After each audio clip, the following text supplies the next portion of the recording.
warahmatullahi wabarakatuh.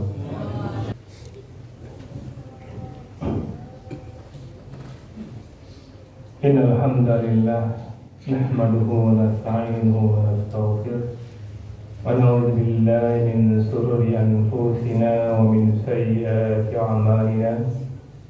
Man yahdihillahu fala mudilla lahu wa man yudlil fala hadiya lahu. Asyhadu an la ilaha illallah wa asyhadu anna Muhammadan abduhu wa rasuluhu la nabiyya ba'da. Allahumma salli wa sallim wa barik ala nabiyyil karim wa rasulun azim wa ala alihi wa ashabihi ajma'in. Amma ba'du, fa ya ibadallah, ittaqullaha haqqa tuqatih wa la tamutunna illa wa antum muslimun.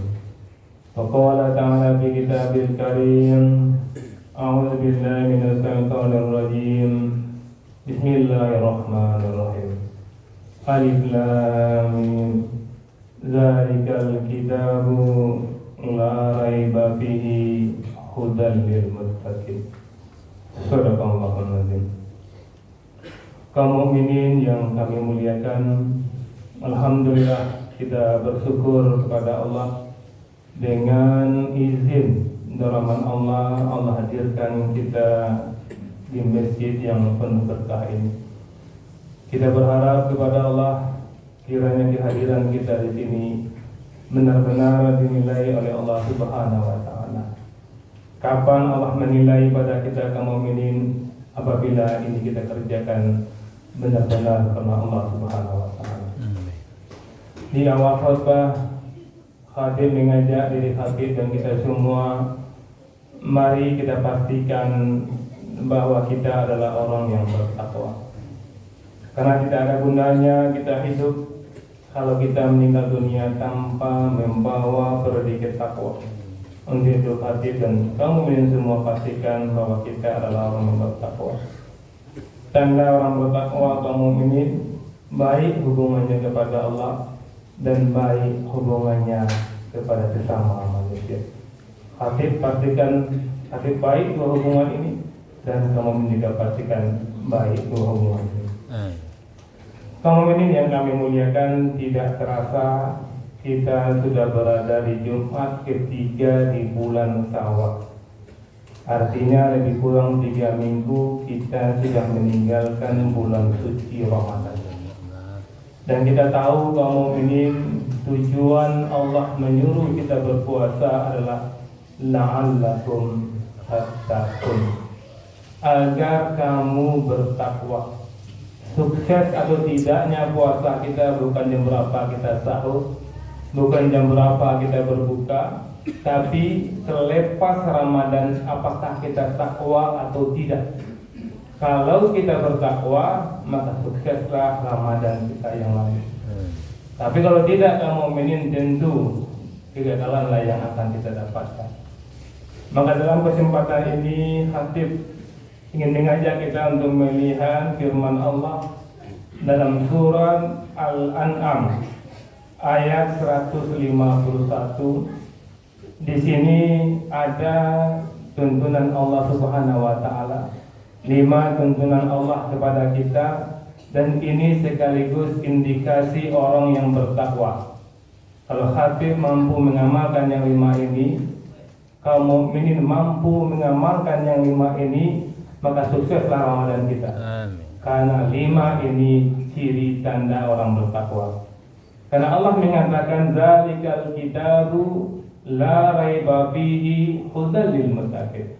Inilah kitab, tidak ada keraguan padanya, petunjuk bagi orang bertakwa. Dan 5 tuntunan ini kita dapatkan dalam Al-Quran, dan Al-Quran adalah sumber bagi orang bertakwa. Kaum mukminin yang kami muliakan, Allah memulai kalimat redaksinya dengan mengatakan qul ta'alu, katakanlah hai Muhammad. Allah menyuruh kepada Rasul mulia untuk mengatakan kepada kita, qul ta'alu, marilah, Kalau kita lihat kaum mukminin yang kami muliakan, guru kami mengatakan mujizatnya Al-Quran ini, Allah memilih kata-kata terbaik, kata-kata tertentu untuk pesanan yang Allah berikan kepada kita. Allah mengatakan di sini ta'alau, marilah. Kalau kita lihat padanan bahasa Arab banyak kata-kata kosakata yang marilah, ini banyak yang lain. Tapi Allah memakai di sini ta'alau. Ta'alau ini arti dasarnya adalah marilah, mengajak orang ketika kita berada di atas. Ketika kita di lantai 2 misalnya mengajak orang di bawah, ta'alau, marilah, naiklah ke atas. Ini artinya kaum mukminin, guru kami mengatakan, setelah ini kata 5 tuntunan yang Allah berikan kepada kita, kalau ini kita amalkan maka kita akan ta'alau, akan terangkat derajat kita. Selain kita mendapatkan predikat takwa, kita juga akan terangkat dari bawah, naik level kita ke atas. Apa kata Allah di sini? Aslu ma harrama rabbukum alaikum ala tusriku bihi say'a. Aku bacakan kepadamu apa yang diharamkan Tuhanmu kepadamu. Yang pertama, jangan sedikit pun mempersekutukan Dia dengan apapun. Itu yang pertama, tanda orang bertakwa dalam surat Al-An'am 151, yaitu jangan sedikit pun. Kalau kita lihat terjemahan di sini, jangan mempersekutukan Allah dengan apapun. Padahal kalau diterjemahkan sebenarnya, jangan sedikit pun mempersekutukan Dia dengan apapun. Hatib yakin kaum mukminin dan kita semua tidak akan menduakan Allah dengan batu besar misalnya. Ada orang yang meyakini kalau dipegang batu ini dia akan sukses. Kita yakin dia akan seperti itu. Tapi di sini Allah mengatakan jangan sedikit pun. Apa maksudnya nih kaum mukminin? Nah, guru kami mengatakan kalau misalnya kita sholat, kaum mukminin sekarang ini yakin Allah yang akan membalas. Tapi ada juga keinginan di hati ini sedikit ingin dipuji orang, maka kita kena di sini kaum mukminin. Kalau ada kita yang membantu orang lain, kita katakan kita niat karena Allah itu benar, bagus, memang itu yang diminta Allah. Tapi ketika kita ada sedikit ingin dihormati oleh orang yang kita beri, maka kita kena dengan ayat ini. Karena ayat ini mengatakan jangan sedikit pun menduakan Allah. Kita berbuat 100% karena Allah, jangan ada sedikit pun ingin dipuji oleh orang lain. Jangan ada sedikit pun ingin menerima ucapan terima kasih dari orang lain. Sudah sampaikah kita ke tingkat ini? Nah, ini yang dituntun oleh Al-An'am 151. Memang 100% hanya Allah yang kita inginkan. Rasakanlah itu kaum mukmin, bagaimana kita di rumah tangga kita. Ketika kita menafkahi istri kita sepertinya kurang memperhatikan kita kecewa karena kita sudah payah-payah menafkahi dia kurang memperhatikan kita. Kalau ada kecewa karena kita menafkahi dia, kena kita di sini. Karena kita menafkahi istri kita karena Allah 100%. Kalau ada bergeser, kita kena Allah tusriku bihi say'a. Jangan sedikit pun menduakan Allah. 100% harus karena Allah Subhanahu wa ta'ala. Kemudian yang kedua, tuntunan Allah dalam surat Al-An'am 151 yang khatib harus mengamalkannya, yang kaum mukminin semua harus mengamalkannya kalau memang ingin menjadi orang bertakwa. Yang kedua, wabil walidaini ihsana, dan kepada kedua orang tua hendaklah berbuat ihsan. Kalau kita lihat di sini kaum mukminin, terjemahan dalam Al-Quran ini, dan kepada kedua ibu bapak. Padahal di sini artinya bukan kepada, tapi dengan kedua ibu bapak. Karena Allah memakai kata-kata di sini wabil walidaini, dan dengan. Kalau bil itu dengan. Tapi kalau dan kepada, bahasa Arabnya walil walidaini, baru dan kepada orang tua. Tapi Allah tidak memakai walil di sini. Tapi Allah memakai wabil walidaini ihsana, dan dengan kedua orang tuamu hendaklah berbuat ihsan. Beda itu kaum mukminin. Pandangan kata pun Allah pilih, Allah memakai bil di sini dan dengan. Kalau dengan itu apa sih kaum mukminin? Kalau ada kita mengatakan kita mau memberi sesuatu kepada si A, kita ingin memberi sesuatu kepada si A, ada jarak kita dengan si A. Tapi kalau kita mengatakan saya dengan si A, berarti kita berdampingan dengan si A. Allah memakai di sini wabil dan dengan kedua orang tua hendaklah berbuat ihsan. Artinya kita harus berdampingan selalu dengan orang tua kita. Tidak boleh kita tinggalkan kedua orang tua kita. Mungkin karena kita sudah berkeluarga, kita sudah punya rumah tersendiri-sendiri, tapi usahakanlah kita dengan orang tua itu mempertekatkan fisik kita kalau bisa. Ini pertama, fisik kita berdekatan. Tapi kalau mungkin dengan tuntutan pekerjaan tidak bisa fisik kita seharian dengan orang tua, tapi jadwalkanlah mungkin sekali 2 hari kita dekat orang tua, sekali seminggu dekat orang tua, atau mungkin berjauhan betul. Usahakan orang tua dekat kita upayakan betul. Kalaupun tidak bisa dengan fisik, bisa juga dengan di sini perasaan kita ikut orang tua kita. Ide orang tua kita kalau tidak bertentangan dengan Allah Subhanahu wa taala, kita ikuti itu. Nah, ini yang diminta Allah. Kalau ingin bertakwa, Allah bukan mengatakan jangan kamu durhaka, bukan itu yang Allah katakan. Allah mengatakan wabil walidaini ihsan, dan dengan kedua orang tuamu berbuat ihsanlah. Rasakanlah itu kamu. Sudah sampaikah tingkat itu kita kepada orang tua kita? Tunduk kita dengan dia. Banyak kita mengatakan iya pak, iya mak, iya pak, iya mak. Itu yang harus banyak kita katakan sama orang tua. Apakah sudah itu yang kita katakan? Dan Allah memakai di sini kaum mukminin, sekali lagi kosa kata yang Allah pakai itu menjadi perhatian bagi kita. Allah mengatakan di sini ihsan, bukan khair. Kalau khair itu baik, tapi kalau ihsan itu lebih baik daripada khair. Ihsan itu apa? Ihsan itu kalau kita memberi lebih banyak daripada seharusnya yang kita beri.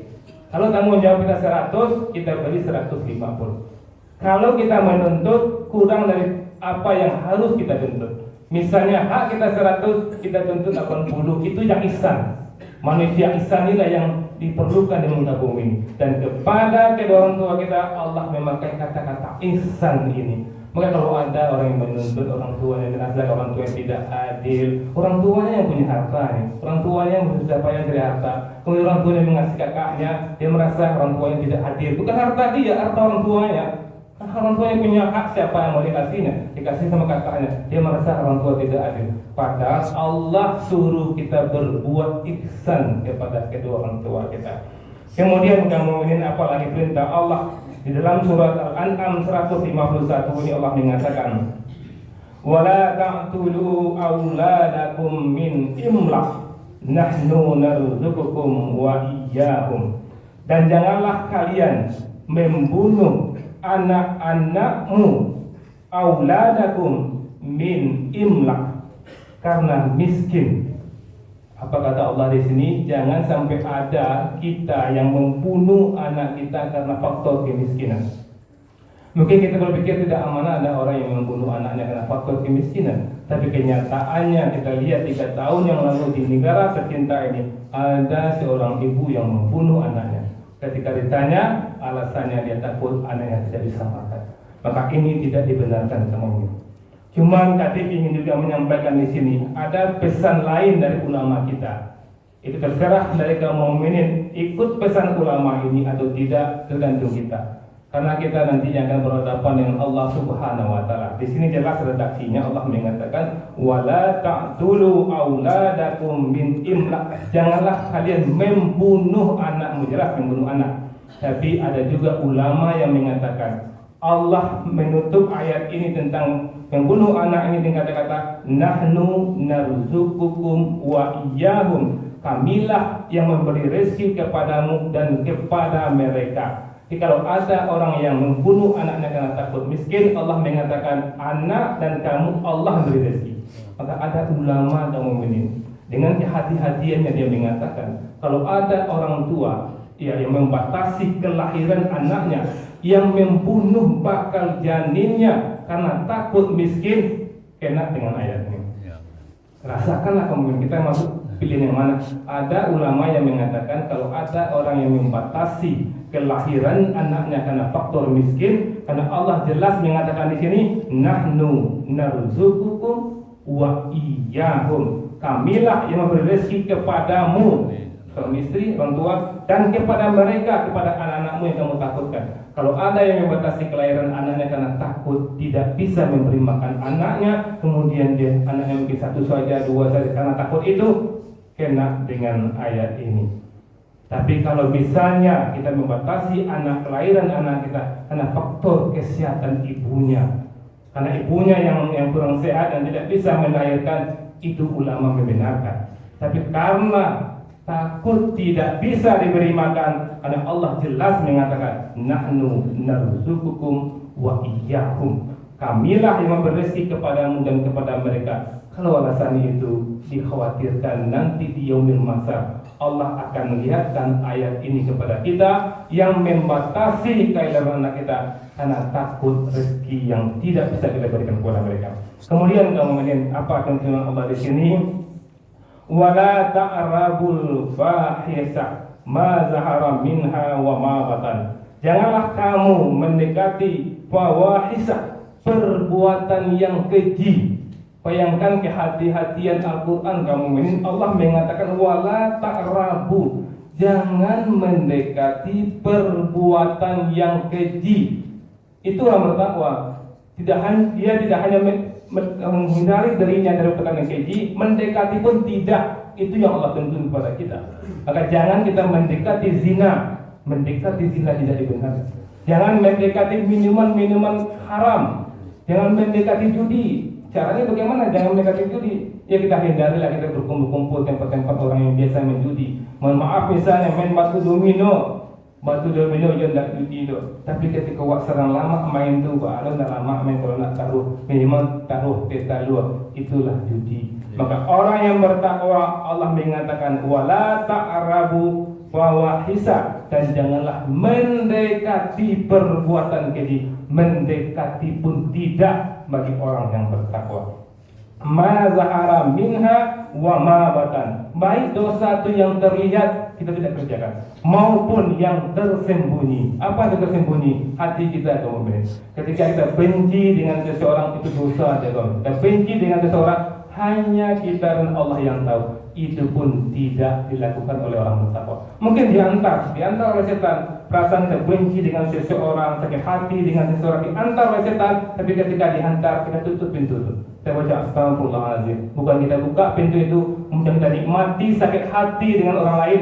Allah ingat di sini zahara minha wa mawatan, menjauhi perbuatan yang terlihat maupun yang tersembunyi. Kemudian yang terakhir, yang kelima di Al-An'am ayat 151 ini Allah mengatakan wala ta'tulun nafsal lati haramallahu illa bil haqq. Apa kata Allah?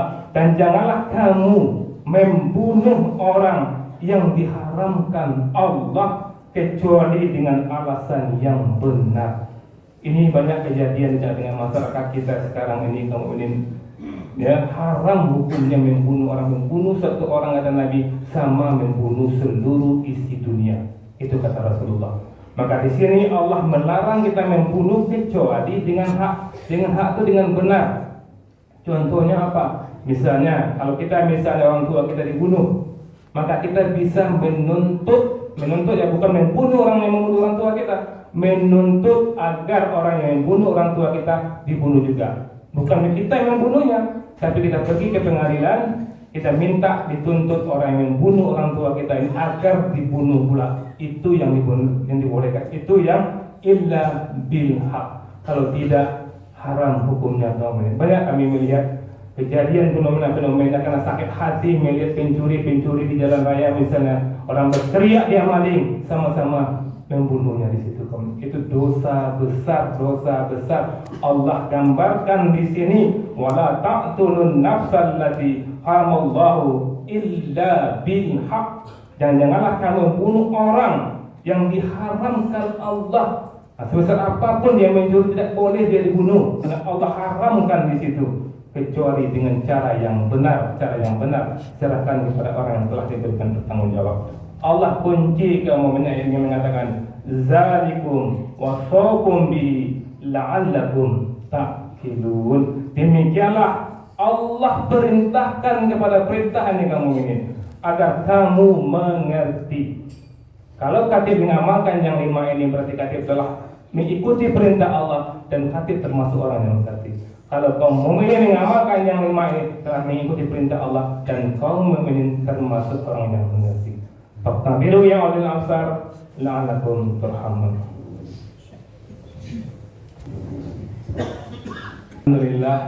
Alhamdulillahirabbil alamin. Asyhadu an la ilaha illallah wa asyhadu anna Muhammadar Rasulullah. Allahumma shalli ala Muhammad wa ala ali Muhammad. Ibadallah ittaqullaha haqqa tuqatih wa la tamutunna illa wa antum muslimun. Wa qala ta'ala fi kitabil karim, a'udzu billahi minasy syaithanir rajim. Bismillahirrahmanirrahim. Innallaha wa malaikatahu yusholluna 'alan nabi ya ayyuhalladzina amanu shollu 'alaihi wa sallimu taslima. Allahumma shalli ala Muhammad wa ali Muhammad kama shallaita ala Ibrahim wa ala ali Ibrahim wa barik ala Muhammad wa ali Muhammad kama barakta ala Ibrahim wa ala ali Ibrahim fil alamin innaka Hamidum Majid. Allahumma fir lil muslimina wal muslimat. Amin. Mu'minina wal mu'minat. Amin. Al ahya'i minhum wal amwat. Wa tabi bainana wa bainahum bil khairat. Rabbi fir warham wa anta khairur rahimin. Rabbana atina fid dunya hasanah wa fil akhirati hasanah wa qina adzabannar. Subhana rabbika rabbil izzati amma yasifun wa salamun alal mursalin walhamdulillahi rabbil alamin. Amin.